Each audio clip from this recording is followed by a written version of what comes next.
ನನ್ನ 21 days ಚಾಲೆಂಜ್ನ 8th day. ಬೆಳಗಿನ ಎದ್ದು ಕೆಲಸಗಳೆಲ್ಲ ಮುಗಿಸ್ಕೊಂಡು ಟಿಫನ್ಗೆ ಕ್ಯಾಪ್ಸಿಕಮ್ ಬಾತನ್ನ ಮಾಡಿದ್ದೆ.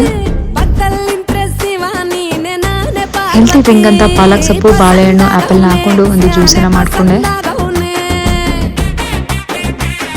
ಮಗನಿಗೆ 8:30ಗೆ ಕ್ಲಾಸಿಗಿರಿಂದ ಬೇಗ ಬೇಗ ಅಡುಗೆ ಮಾಡಬೇಕಾಯಿತು.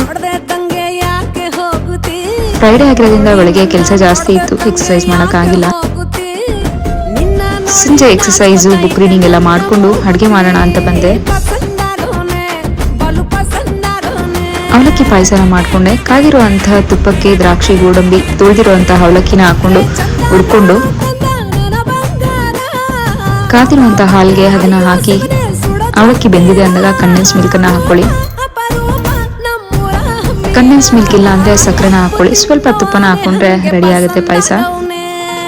ತುಂಬಾ ಟೇಸ್ಟಿಯಾಗಿರುತ್ತೆ.